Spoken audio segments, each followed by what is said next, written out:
a basketball coach at UNC years ago said, you at UNC, you're not trying to out recruit people, you're trying to out evaluate.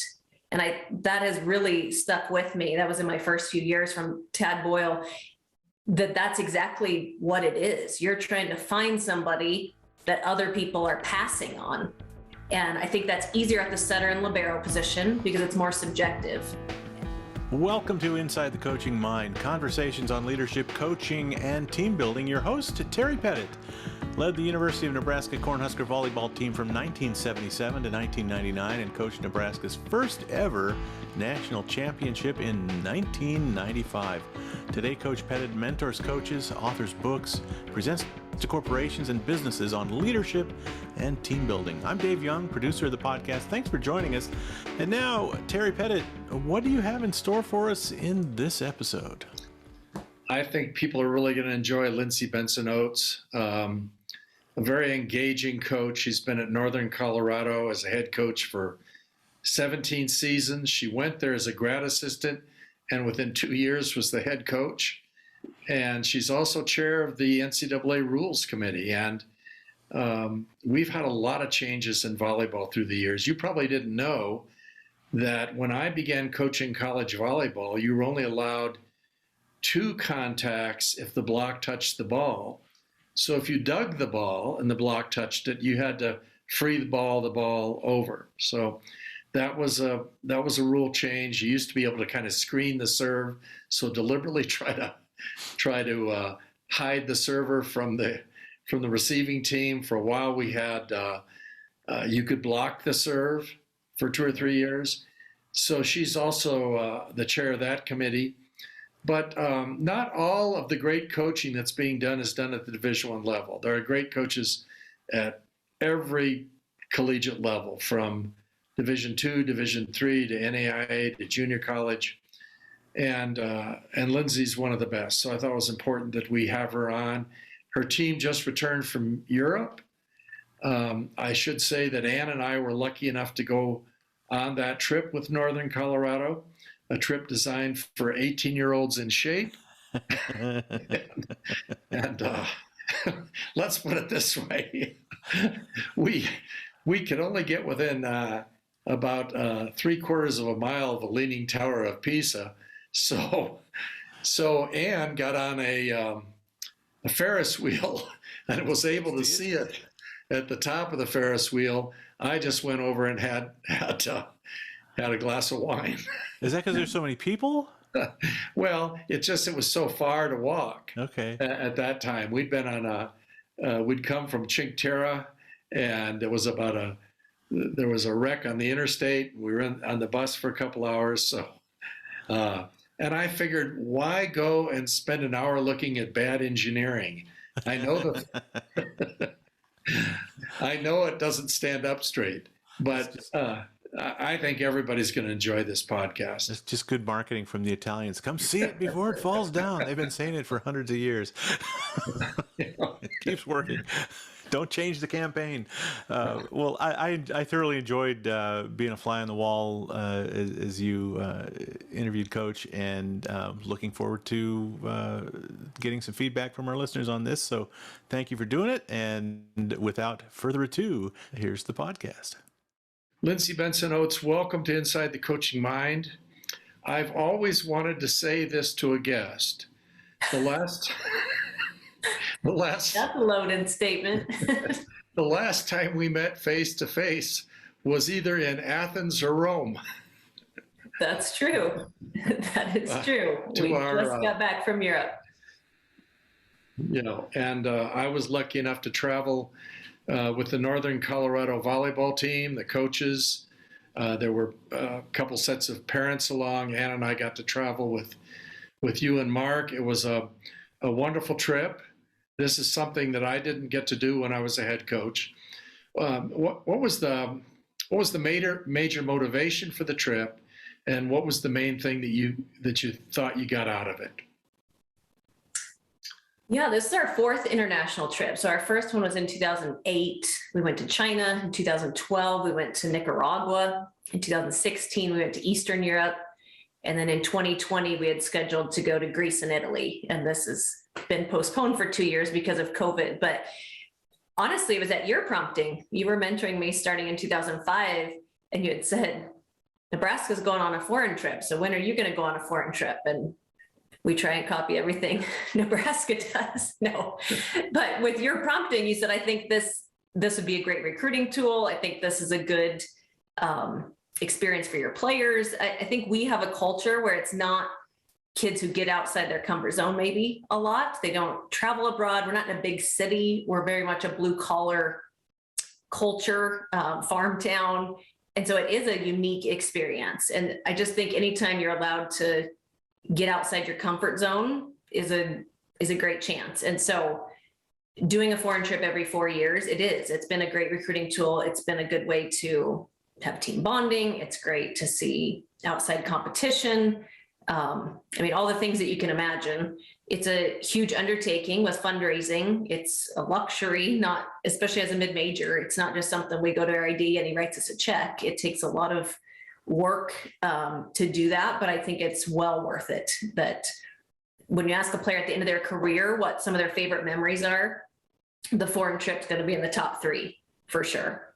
And I should say, you invited me to go along as a volunteer assistant because one of your assistant coaches, Janae McDonald, was pregnant and due and has now had a baby. She and her husband had a baby. So it was an opportunity for me to do something I hadn't done in a long time, and that was interact directly with players. And I thoroughly enjoyed it. However, I will say this, the itinerary is built for people that are 21 to 25 because you move awfully fast. I was exhausted as well. Yes, it was a jam-packed itinerary for sure. But yes, it was good to have you on the bench next to me for 4 matches. You're usually up in the stands and then either texting me or catching me after the match. But to have you right there every point of the way was unique. Well, and there are things I had the opportunity to see that you really can't see from far away. I got to see you in PEIU as your associate head coach.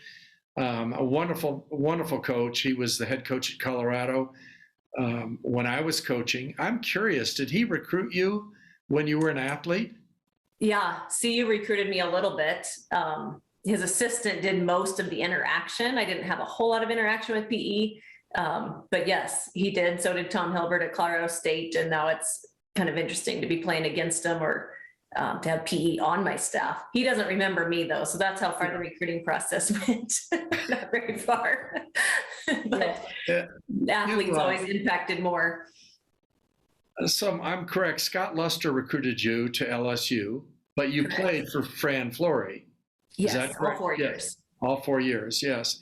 I can't imagine a different culture than you grew up in Eaton, Colorado, a small town, probably 20 miles from Greeley. From Eaton, Colorado to Baton Rouge. What was there about that attracted you to LSU? Well, one of the things was I went there for a home football game and they beat the #1 team and they stormed the field. I went, sign me up. This is awesome. Big time college football. You thought that. So I think I was sort of mesmerized by that piece of it, but I went to Alabama and I was looking at Kansas and Tennessee and some of the other schools that also had that piece of it. And really the deciding factor was that I had family in Baton Rouge. My aunt and uncle had relocated from Denver to Baton Rouge 20 years earlier. They had been there a long time. But to be that far away from home and then just have somebody that you could go have a family dinner with was nice. But I loved the culture. I loved the South. I loved LSU. I loved every aspect of it. Right. After 4 years of playing, your first coaching job was at Samford University. I think you were there for 1 year. And then a tragic event in your life. Your father was in an accident. Can you talk about that a little bit, about what brought you back to Northern Colorado? Yeah, I was coaching in Birmingham, Alabama at Samford, as you said, in October of that first fall season, right out of college. got a phone call from my brother on a way home from a match on the bus and said, Dad's been in a terrible car accident. And yeah, within 48 hours, we were planning a funeral. So it was life-changing, sudden, tragic, all the worst things you can imagine.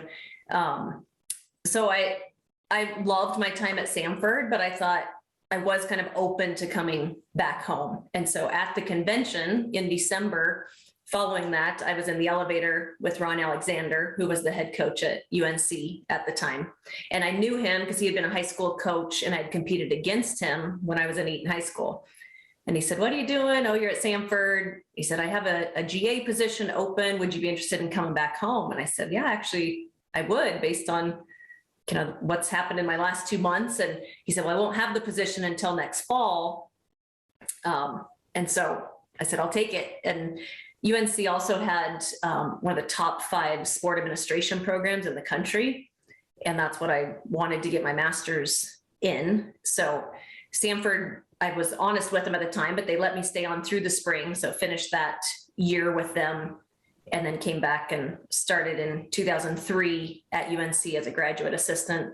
That turned into a full-time assistant in 2004. And then in 2005, interim head coach, which is a whole nother story, but here I am going on 20 years at UNC. In a year and a half, you went from grad assistant to head coach of a program that was going to be in its first year of Division I volleyball. I can't imagine anything more challenging for any coach, but particularly an inexperienced coach, because Northern Colorado had been a Division II power. Mm-hmm. And my understanding is when you change divisions, there's at least 2 or 3 years where you can't even advance to a national championship. So talk about that challenge. Yeah, so 2002 was UNC's last year in Division II, where they were able to compete for a championship, finished 3rd in the nation, really could have won the whole thing. 2003 then is when I arrived. We were independent, no conference, and ineligible for postseason. So recruiting is a huge challenge because who wants to come play their career, which is the next 4 years that you're going to be ineligible for postseason. So that was the biggest challenge, was recruiting, to keep your current athletes engaged when there's nothing to play for at the end of the season. And they've been used to competing for a national championship. Now you're not even competing for a conference championship. So that was the biggest challenge. But even more than that, it's then catching up to the next level. Because I would say the top of Division II kind of transferred maybe to the middle of Division I. Our first year in the Big Sky Conference was 2006. And that was the first year we were eligible for postseason. 2005, my first year as a head coach, was our first year as a Division I schedule. Because in 2003 and 4, it was kind of a mixed, mostly Division II teams still. But we were fully funded by the time I was the head coach in 2005. UNC really did commit the resources necessary to be successful. So 2006, our first year in the Big Sky, we finished 5th out of 9 teams. 2010, we finished 4th. And the following year, 2011, we finished 3rd. And then in 2008, we finished 3rd. 2009, we won the conference for the first time. But you could really see the change in that from those were the kids that we were recruiting to a conference championship. That was their senior year in 2009 that we won our first championship. And, that team's being inducted into the UNC Athletics Hall of Fame. It was really a turning point for our program to show that we could be successful at the Division I level, not just volleyball, but for every sport at UNC. It was really pivotal. And how much confidence did it give you as a coach? A lot. I didn't believe I could be a good coach, I think, until we won that championship. That it was just every loss hurt me more than a win was gratifying, to the point where you just thought, I don't know if this is my calling. I don't know if this is my calling. Maybe I'm not cut out for this. And then you kind of reach that one of those goals, a conference championship just being a stepping stone goal, but it still was a small peak to go, okay, it's not all about the wins, but certainly that's what we're working for. That's why we put in so much effort and time. And it really was pivotal in my coaching career. This is a question that I think younger coaches can benefit from, but did you feel that you had the players behind you from the very beginning, or did it take a while for them to develop confidence in you? That's a good question. The honest answer is I think I was too young and ignorant maybe to even know. I look back, we had really good kids, that they weren't disruptive or disrespectful or anything like that, but I don't know if I had their buy-in or not. I think that's one of the areas I've grown as a coach, is to have a pulse on my team a lot better.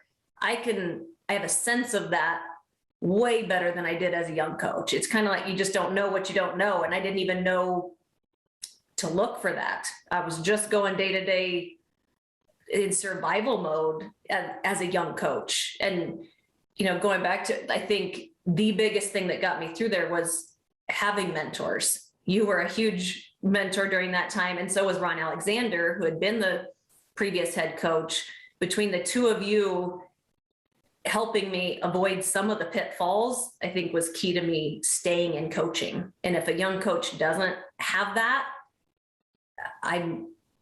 it's a lot tougher road. I don't know if you do stick it out, or I don't know if an AD would be patient enough with you when you're not having success. But if you have that mentor in your corner, I think that was huge for me. The Big Sky Conference, I think, is particularly given some of the events we've seen in the last week, it's a very stable conference. I don't think Sacramento State or Northern Colorado is going to be changing conferences anytime in the next year. And you've got very good coaches. Weber State, Jeremiah is a very good coach. Northern Arizona, Montana State had a good year. Portland seems re-energized. But as I look at this situation, there's some comfort in knowing that you may not experience the challenges and the havoc that is going through Division I sport right now. That there's a pretty good chance the Big Sky Conference is going to be the Big Sky Conference 5 years from now. The institutions are very similar. Some of them play a Division I-A football. They're strong in men's basketball. I think it's a very good volleyball conference. So do you find some comfort in that and knowing that there's stability in the conference you're in? I do think there's stability. I think it has to do with the football, because most decisions are based on football. And so FCS football is a little more stable. You're not chasing the TV contracts. There's just not the same pursuit as the BCS level. So we have a few affiliate members for football as well, but it does create a stable conference for the rest of the sports as well. Nobody's generating revenue. Nobody's drawing huge crowds, even for football. So there's no reason to move. It's really based on geography. We are all similar institutions, as you said. There's no value in anybody moving up to BCS right now.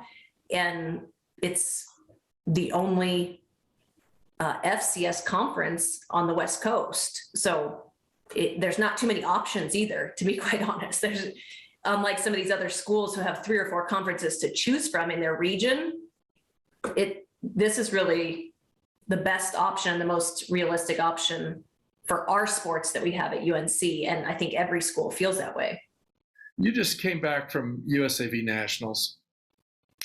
When you identified your school as a mid-major, I don't hear that term as much as I used to, but when you go out and recruit, how do you know whether or not the player that you're evaluating is somebody that, say, a top 5 program like Stanford might be interested in, or a Pac-10 school, or Colorado's a Pac-10 school, they're only 40 miles away?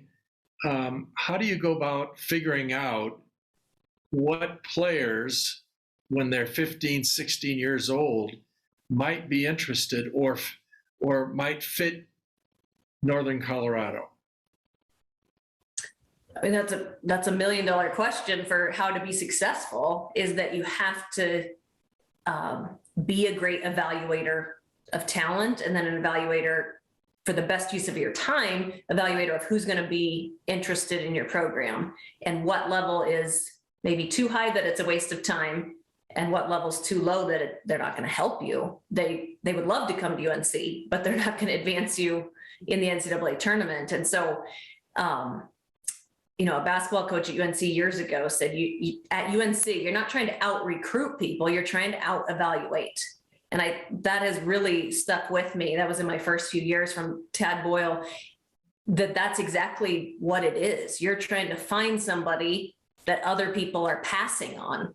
And I think that's easier at the setter and libero position because it's more subjective. Everybody in the gym, my husband could walk in the gym who doesn't know volleyball and could see the kid touching 10-6 and go, you should recruit her. Well, yeah, we probably don't have a shot at that kid because everybody sees it. It's way more obvious in a hitter, where the setting and libero position are a little bit more subjective, that I feel like we've gotten better kids in that position, that somebody else may pass on them.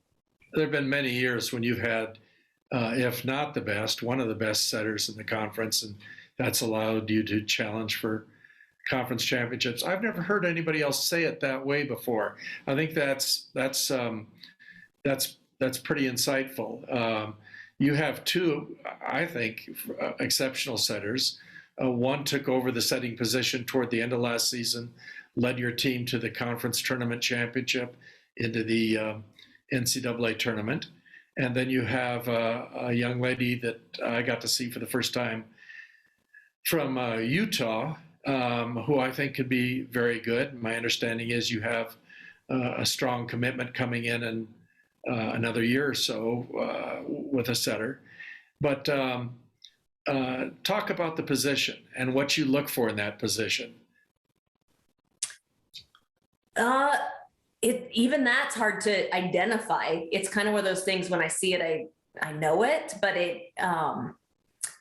you want athletic, I think, is one of the big things. Now, athletic looks a little different in a setter. I would say we have a couple players who have been excellent setters for us that if you just lined them up against other athletes, you would say she's not athletic, but she's athletic on the volleyball court. In a 30-by-30 space, she moves like an athlete, which can be trained to some degree, like the good footwork and just being efficient to the ball. They don't have to run a sprint and beat everybody. They just have to be athletic and balanced moving to the ball. Good hands, and I know that can be trained, or I would say what you would tell me, that can be trained. I don't know that I'm a good enough trainer to say she doesn't have good hands, but I can fix that. There's just not maybe enough hours with a college athlete to fix a whole lot. They need thousands of reps, and they've already come in with thousands of reps. So I want somebody who can manipulate the ball, that they can be taking it way outside their ideal frame and still get it where they want to cleanly. And I see players try and do that. And if they're doubling that ball, I'm probably marking them off right there. Even though that could be trained, I want them to be able to do that as they come in. And then we can get them into a better position to take it into good frame. But some good hands there. What's that? Can you train confidence? Or is that an attribute that someone has to have before you consider them for that position?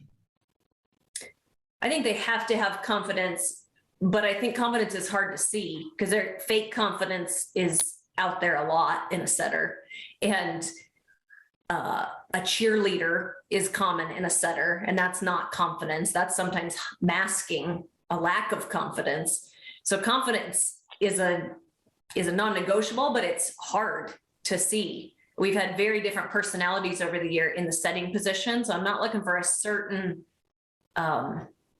personality. Confidence is for sure that, but I would say has a good feel for the game is something I'm looking for. So decision-making might be another way to word that, but you're not quite sure what their offense is, what they're running. So decision-making is kind of hard to tell, but do they have a good feel for when to dump? Do they have a good feel for when to set their best hitter, those types of things. Because I also think that's a hard skill to train. It's maybe one of those things, you either have it or you don't. Just a feel for the score and what we need to do with that. And I would say with the confidence piece, it's somebody who's not easily overwhelmed. And that can come in a lot of ways, but it can be a lot of feedback from a coach, and the opponent is causing stress and lots of things going on, and a teammate's getting disgruntled, and they're still just the rock on the team. I think shows confidence and shows they're not going to get overwhelmed is a characteristic I'm looking for. Right. You had in Daisy, you had the returning MVP from a couple of years ago in the conference as a starting setter, and a good location, very energetic. But toward the end of the conference season, you made the decision to start Sid Cole, and it proved to be the right decision. But it had to be a very tough decision. I think you're a very loyal person.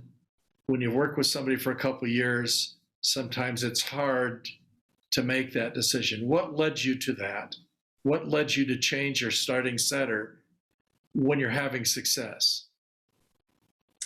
Well, we were having success until we reached a point and we lost 2 matches on the road. That was the time that made it clear to me that we needed to make a change, because I felt like we did hit a wall a little bit as a team, that we had maybe reached our potential with that lineup. And we changed our libero at the same time. So it wasn't just the setting position, but those 2 changes, I think, really went hand in hand. I don't know that I would have done maybe one without the other, because as we took off Daisy off the floor, who was our vocal leader, I think we really would have missed that. But at the libero position, when we made the change, we added a vocal leader in the libero spot to kind of fill that. And so those 2 went hand in hand for me. But we lost 2 matches on the road that I didn't feel like we should have lost. And I just thought it was time for a change. I honestly feel like we maybe could have won the championship in either lineup. I really feel that. Maybe that's just my loyalty speaking, but it was the right time to take a risk too, instead of staying with the safe choice, which was Daisy. We didn't know what Sid would do, but I think it was the right risk. Well, other than Northern Colorado and Colorado State are the 2 programs I've seen the most of since I left coaching. And I would have to say that one of your strengths as a coach is game management, that you don't just substitute to substitute, but you're not afraid to bring somebody in a situation if things aren't going quite right. And I've seen that over the years. Where do you think you got that talent from, or the ability to make those decisions? Trial and error a little bit. I mean, quite honestly, like as a young coach, you try some of those, and when they work and you go, oh, okay, it gives you the confidence to take that risk. And I would say a little bit insert yourself as a coach. You can kind of sit back and go, well, that's not working. You just watch it happen. Or you can, call timeouts and sub and change your defense and commit block and change a play call and do some of those things. And that's more my philosophy, is to make quite a few adjustments within a match. And sometimes it doesn't work. I over adjust and I've kind of frazzled my team. And so there is that fine balance where you just got to kind of stick to your convictions and let it play out a little bit longer sometimes. And I think PE has been good for me in that sometimes he'll say, just ride the wave. That's his kind of phrase, where he'll say, just wait another couple points before you sub or before you call the timeout or whatever adjustment I'm about to make. He can see me getting antsy and he'll say, just relax. And that's usually, he's 9 out of times correct on that too, that you just have to find that balance of when to trust your team and they'll kind of work through it, and when to insert yourself as a coach. But I would say with all of those, they've been repped in practice. You're not going to throw somebody in a situation that they haven't been prepared for. Somebody on the bench knows their role. In this situation, I'm going into block, or I'm the taller setter and I need to give us more of a presence at the net, or whatever they're going in for, they should know their role so that they can execute it well. Well, you mentioned PE. I would say he's a complementary talent to you. And some coaches would be hesitant to hire somebody who had been a successful head coach locally, not far from Greeley, Colorado. But you made that decision. It's worked out really well. Your second assistant, Janae McDonald, was a great player in the Big Sky Conference for Northern Arizona. What do you think she brings to your staff? I think she brings a great knowledge with ball control, and that's what she will train as defense and serve receive. I think she complements me well as too. She's going to be very calming presence for our team. Just give the information in a non-emotional way. I think she has great rapport with the team and is a little younger and closer to their age as well, that still kind of has that motherly instinct, but has some connection to our players. And, we've only had her in the gym a little bit so far, but it was an immediate connection, I think, with our players. She's just so likable and, very pleasant, like has a smile on her face. Those are things I want in a coach, not somebody uptight, because I can be uptight and I need two people next to me that can kind of calm that down a little bit. But like you said, it is complementary, because there's times we need a little push too, and our team needs that from me. Right. Yeah. You have a great staff. I was impressed with your strength coach, with your director of ops, with your trainer. So you've really got it wired where you're at right now. You also probably returned the deepest team that I've ever seen you have. You have 3 all-conference pin hitters, people that have been the MVP of the tournament or first team all-conference. And this trip to Europe revealed that you have a couple other people that can play at a very high level as well. You've got a strong backup setter, it appears. You've got at least 3 strong middle blockers, and maybe the most athletic freshman middle blocker I've ever seen you have, somebody who's very quick off the floor. Is this the result of great planning? Is it the result of COVID? How do you think you got the program to this point? Well, we'll have 18 players on the roster, which is the biggest I've ever had. That's a result of COVID, because I wasn't sure which of our seniors would return. I think we padded our roster a little bit. Well, I don't know if it's too much. We'll find out if it's too much. We're just now starting with 18. With that, we might really like it and stick with that. But the depth in terms of numbers is definitely a COVID related thing. One of those outside hitters returning, KJ Ince, as a 5th year, is a result of COVID. And I think she's a big piece to what we want to try and accomplish. Everyone else is within their 4 years. But I would say this is probably our most talented team that I've had at UNC. At every position, we're the most physical that we've ever been, and the deepest. Having said that, the person who might draw the most attention when you get off the airplane is a freshman, Penelope Verton, who's 6'6", and maybe the only Division I player I'm aware of who was offered a full scholarship to play Division I volleyball, who never played varsity volleyball in high school. And I thought it was a great decision. Talk about Penelope and how you came to recruit somebody that didn't make her high school varsity. Well, and going back, as you say, is this a result of planning?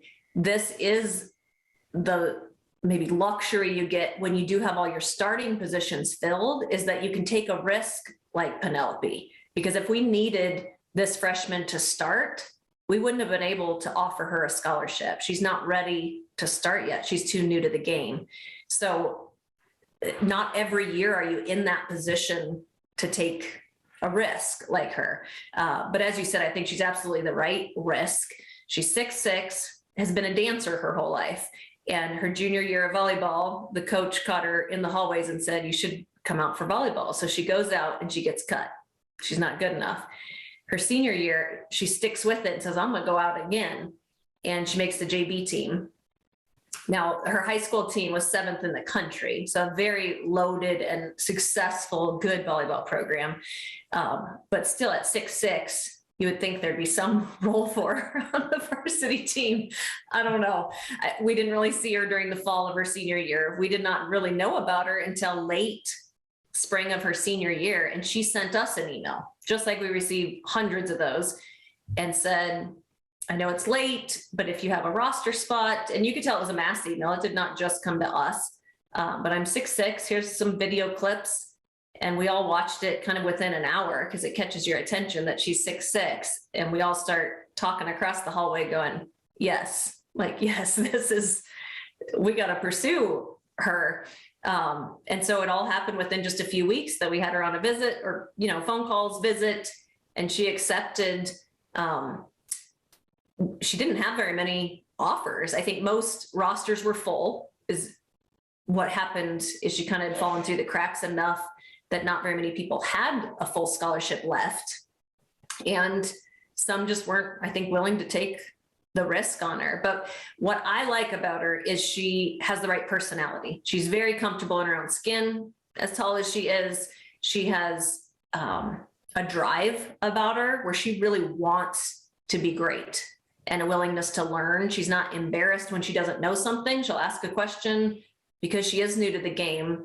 I thought that was an important quality, that she's not going to shy away from that. And I think she absolutely has the right personality. I think in Europe, our strength coach said he was in the weight room at the hotel 2 mornings in a row, and he walks in and she's in the weight room by herself at the hotel room.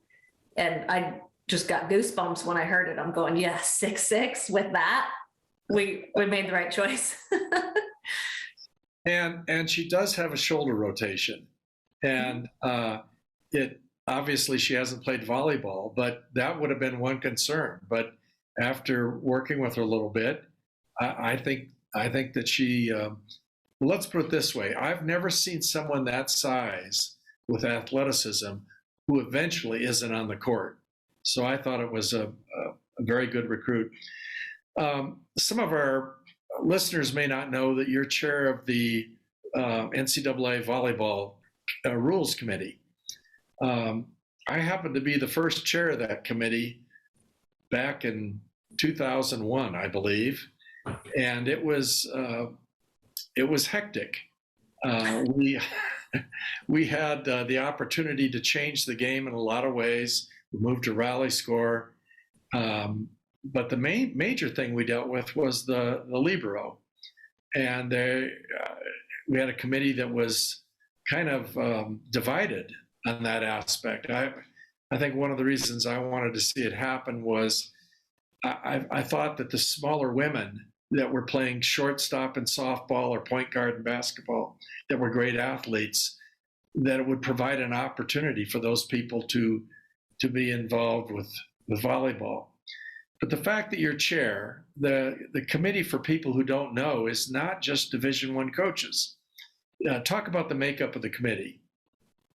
Yeah, it's represented by Division I, II, and III coaches. There's officials always on our call, so we're getting the referee's perspective.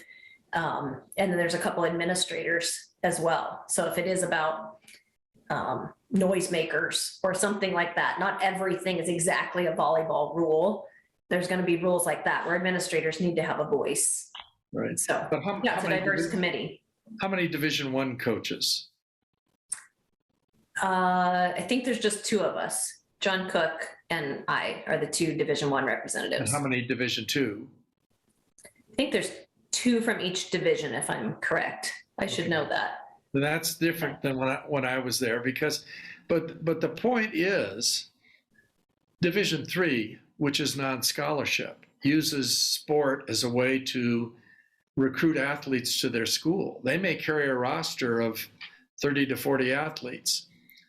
And so what they're looking for in rules may be different than what a Division I coach is looking. And maybe a Division I coach in a Power 5 conference might be looking for something different than a smaller Division I school.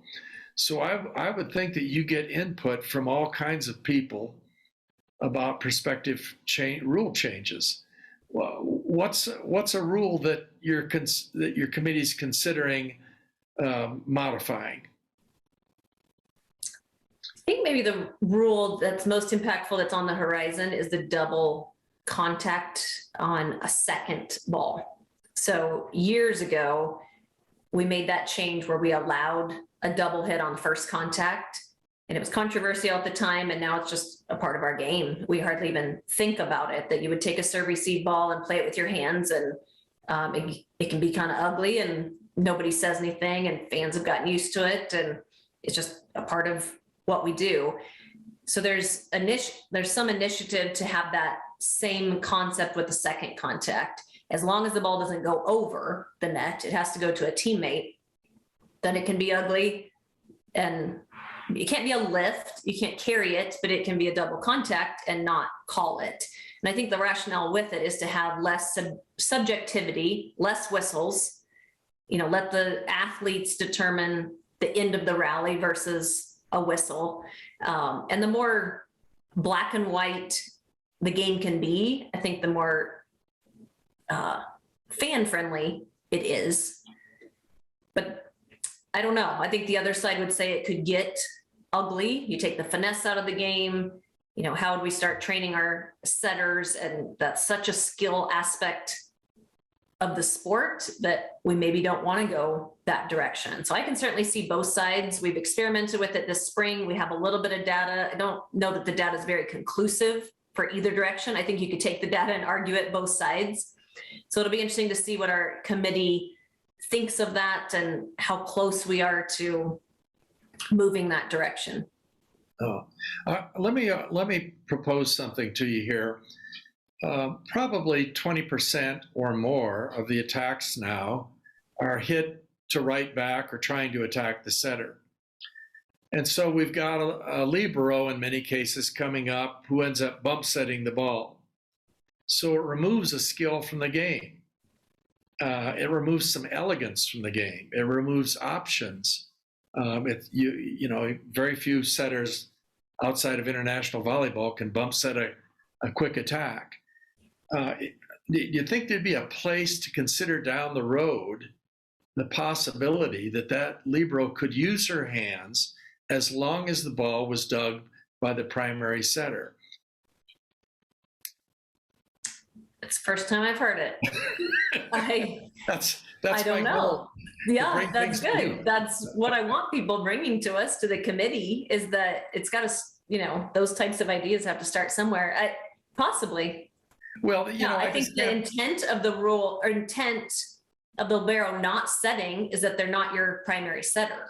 Right. So it would be a lot for an official to track, but I don't think it would be out of the question. Yeah.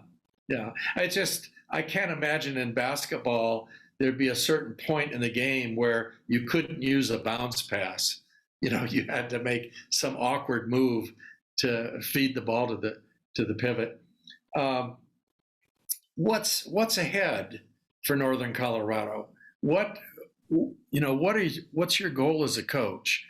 What do you want to accomplish personally? Where do you feel you have the most room to grow as a coach? Well, what's next for Northern Colorado is to win a first round match, to advance in the NCAA tournament. I think that's been our goal for several years now, and we keep facing a tough opponent in the first round. So we got to schedule better in the preseason to get a better RPI. Then if you advance the NCAA tournament, you're in a better situation to win that first round match. So there's a lot of pieces to that. It does not just happen on that one night in December. And I should point out right matchup. that you are at a disadvantage because there's fewer teams in the West. A team that wins your conference I believe every year you faced either a Pac-12 team or Hawaii. On the East Coast, there's many more conferences. So you can win a mid-major conference and not face Nebraska or Kentucky or Florida in the first round. So that's the way volleyball has been treated. They don't seed all 64 teams. They don't. That is, I would say, a disadvantage for our conference because of our location. But what we have going for us in Greeley, Colorado, is that unless Colorado State or Colorado are hosting, they're going to fly us somewhere. So NCAA Volleyball has really advanced that once you're flying, they would fly us to Florida. Or this year we were at Baylor, they'll fly us to Hawaii. They're not just going to take the closest flight. So because of our location, I think we do have a little bit better chance to get a fair first round match. Like Weber State in our conference, if they win the Big Sky, they're going to Utah or BYU because they're driving distance and because of their location, they're not going to fly them somewhere else. But in our current situation, unless we have an in-state team in the top 16, they are going to fly us somewhere. So that does help for us. Yeah. And to be fair as well, you were very competitive at Hawaii a couple of years ago. You were very competitive against Washington when you did play at CSU. Your non-conference schedule is very good. Talk about some of the teams that you're going to be playing this fall. Yeah, we'll open with North Carolina and Santa Barbara and Colorado State. So we co-host with Colorado State. So that'll be a good weekend that I would say, if I could make a guess, the winner of that tournament, if somebody can go 3-0, I think they're probably a top 25 team. They're getting votes in the ABCA top 25. So I think we're in the right situation on our home court with those teams, but it's certainly going to be a battle because North Carolina would be the type of team you're facing in the first round. And that's exactly what we wanted, is a very tough team like that. UCSB will be a team that's pushing to make the tournament and in a similar situation as us. And then we'll play pretty similar matches, weekends at Nebraska Omaha and at South Dakota, in the Summit Conference at the top of the Summit, that are very similar to us. And then the fourth weekend we will host again before we go into conference play. So it really is the RPI game that you're trying to play to get yourself two things. One, to get a better seed if you win the Big Sky, and two, to possibly be in that bubble that if you didn't win the Big Sky, you're a at-large team. Yeah. One more question. Club volleyball has gotten to the point that it's eliminating some kids from being able to play. It's so expensive, and I don't know how young they're going now with national tournaments, but it seems to me on Facebook I saw pictures of 10-year-olds playing at a national championship. And if you've got 3 or 4 kids in the family, I don't know how you do it. Do you have any solutions for this about how we can help kids develop without breaking the bank? I don't. I wish there's an easy answer. My daughter's 6. She'll be coming up and I'm going, I better start saving money. You've eventually paid for a college scholarship when you've played all the club volleyball. So many clubs have their own facility now that's expensive. They got to pay the rent on that facility, and that money has to be charged to the kids. I wish there was. I think it could be more regional than it is. I don't know that it's necessary to be flying all over the country, and that can reduce some costs to have just more regional competition and then maybe one national tournament. But it's hard to keep coaches. You got to pay your club coaches a salary worth their time. And so between the facility costs and the coaches and travel, clubs aren't out of line by what they're charging. Those are their bills and they got to cover their bills. I don't know what the easy solution is, but it certainly is excluding some athletes from our sport. We don't want it to become a country club sport that isn't accessible to everybody. And I think we're right on that line right now.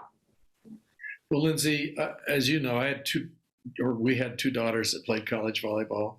Our oldest daughter, Catherine, played for Tom at Colorado State, and our youngest daughter went to Villanova, and they both had very good careers there, good coaches, and enjoyed their experience.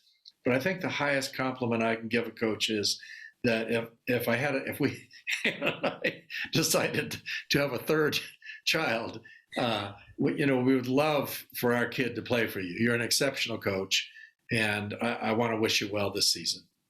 Thank you. That is a huge compliment. I would hope parents would want their kids to be taken care of by us. We take that as an honor. So thank you. Good luck. And you've been a huge part of my journey for 15 years.